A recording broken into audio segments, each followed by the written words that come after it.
The Discourses of Christ of the Last Days.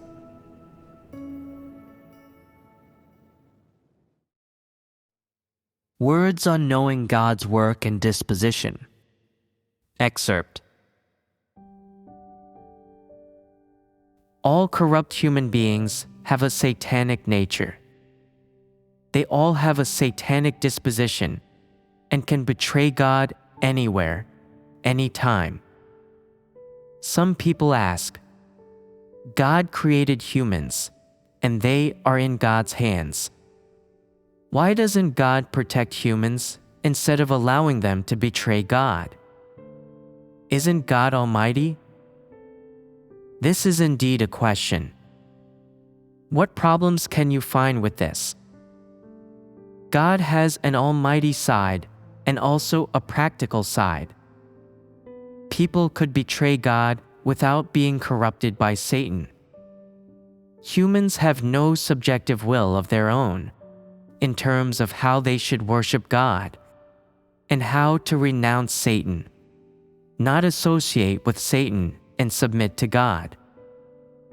God has the truth, the life, and the way. God is unoffendable. Humans do not have any of these things inside of them. They do not see through those things in Satan's nature and do not understand the truth at all, so they can betray God anywhere, anytime. What's more, after people have been corrupted by Satan, they have Satan's things inside of them, and it is easier for them to betray God. This is the problem.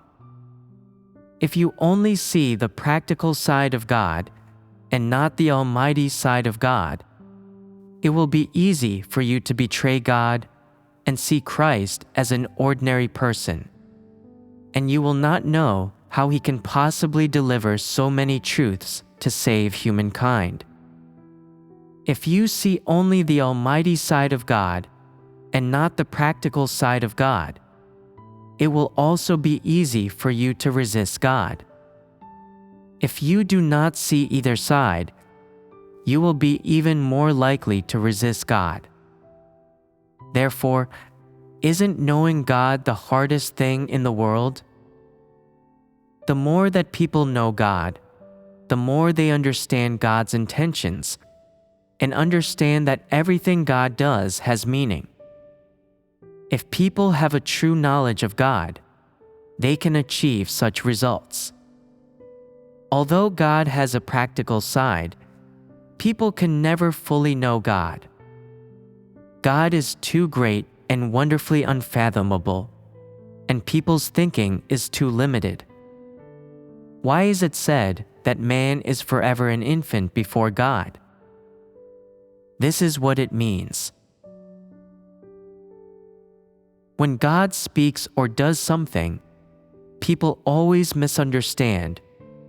How can God do that? God is almighty. People always have their own notions. With regard to God tasting worldly suffering, some people think, isn't God almighty? Does he need to taste worldly suffering? Doesn't God know what worldly suffering is like? This is the practical side of God's workings. In the age of grace, Jesus was crucified for the redemption of mankind. But man does not understand God and always harbors some notions about God, saying, to redeem all mankind, God had only to say to Satan, I am almighty. You dare to withhold mankind from me? You must give them to me. With these few words, everything could have been resolved. Did God not have authority? All that was needed was for God to say that mankind was redeemed and that man's sins were pardoned. Then man would have been without sin.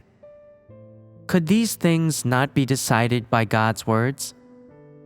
If the heavens and earth and all things came into being with words from God, how then could God not resolve this issue? Why did God Himself need to be crucified? Both God's almighty side and His practical side are at work here. With regard to His practical side, God incarnate endured much suffering in His 33 and a half years living on earth, in the end being crucified. He endured the most terrible suffering. Then He was resurrected from death, and His resurrection was God's aspect of almightiness at work. God did not make any indication, or shed any blood, or make it rain and say this was a sin offering. He didn't do anything like that, but instead, He personally became flesh to redeem mankind and was nailed to the cross so that mankind would know of this deed. By means of this deed, mankind came to know that God had indeed saved man, and this was proof. Whichever incarnation performs the work, or whether the Spirit does the work directly, it is all necessary. This means that, by doing things in this way, the work is made most valuable and most significant. And only by doing things in this way can mankind reap the benefits thereof. This is because the whole of mankind is the object of God's management. It was said before that this was to wage war with Satan and to humiliate it. And actually, is this not good for man in the end? To man, this is something to commemorate, and is something that is most valuable and significant, because what God wishes to make are people who have emerged from tribulation with an understanding of God, who have been made perfect by God, and who have come through the corruption of Satan.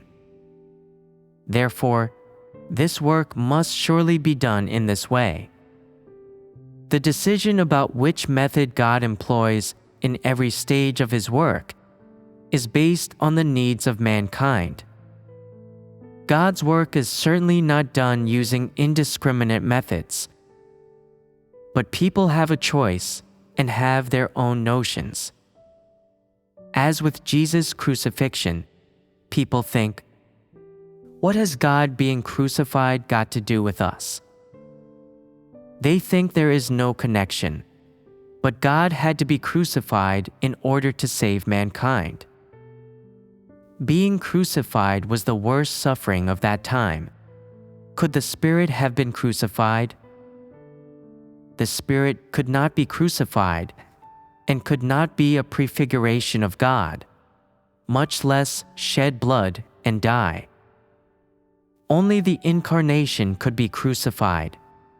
This was the proof of the sin offering. His flesh took on the likeness of sinful flesh and bore the suffering for humankind. The Spirit could not suffer for humankind, nor could He atone for people's sins. Jesus was crucified for the sake of humankind. This is the practical side of God. God could do this and love people in this way, while humans could not. This is the almighty side of God. Everything that God does involves His almighty side as well as His practical side. God's almightiness is His essence, and His practicality is also His essence. These two aspects are inseparable.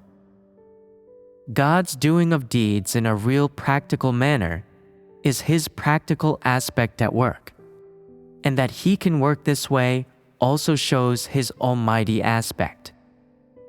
You cannot say, because God works in a practical way, He therefore is practical, only has a practical side and has no almighty aspect. If you say that, it will become a regulation. This is the practical aspect, but there is also the almighty aspect.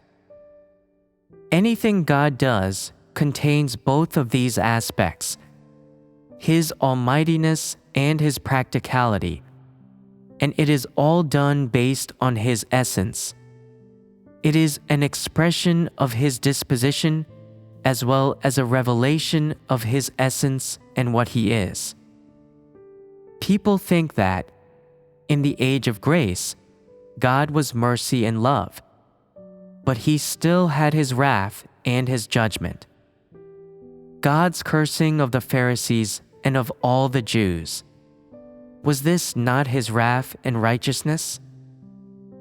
You cannot say that God was only mercy and love during the age of grace, that He basically had no wrath, no judgment or curse.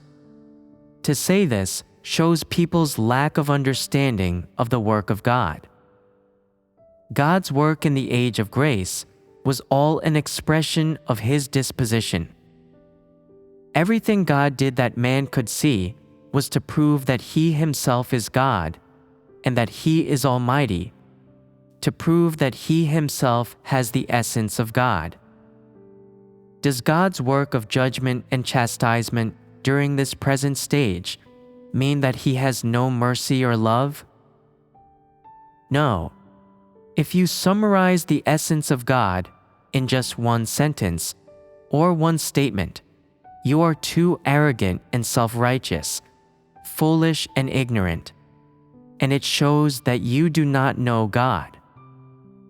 Some people say, "Tell us the truth about knowing God. Explain it clearly." What should a person who knows God say? They will say, "The matter of knowing God is so deep that I can't explain it clearly in a few sentences. I cannot make it understandable, no matter how I put it. As long as you get the gist, that is enough. One can never know God thoroughly." An arrogant person who does not know God will say, "I know what kind of God He is. I really understand Him." Isn't this bragging?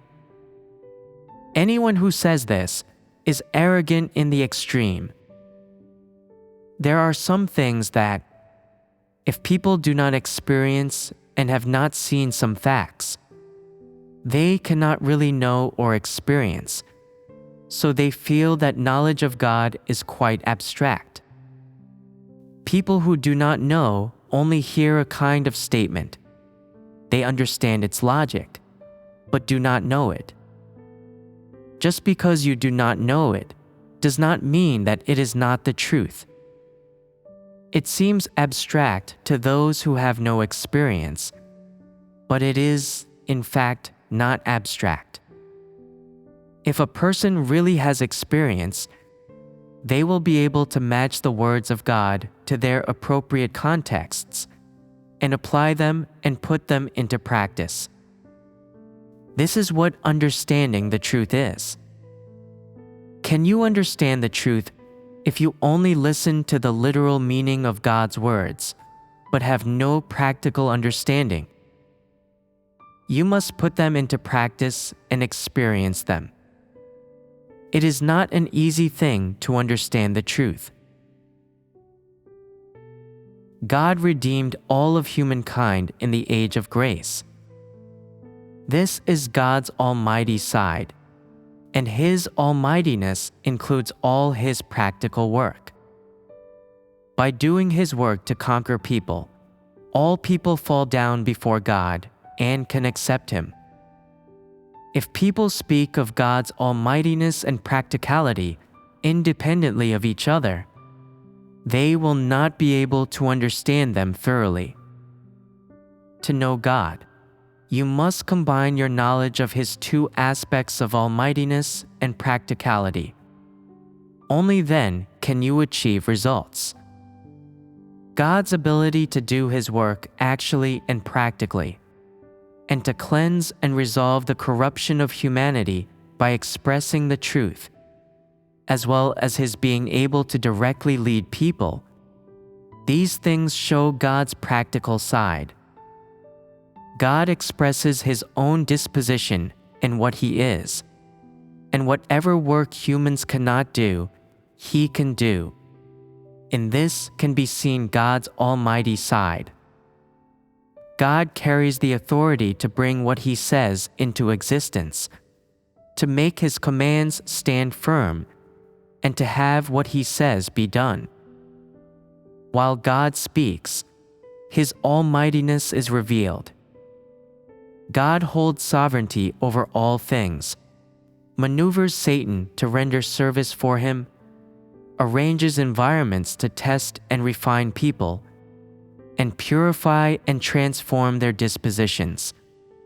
All of these are manifestations of God's almighty side. The essence of God is both almighty and practical, and these two aspects complement each other. Everything God does is an expression of His own disposition and a revelation of what He is. What He is includes His almightiness, His righteousness, and His majesty. God's work from beginning to end is a revelation of His own essence and an expression of what He is. His essence has two aspects. One is the aspect of His almightiness. The other is the aspect of His practicality. No matter which stage of God's work you look at, there are these two aspects, which are in everything God does. This is one path to understanding God.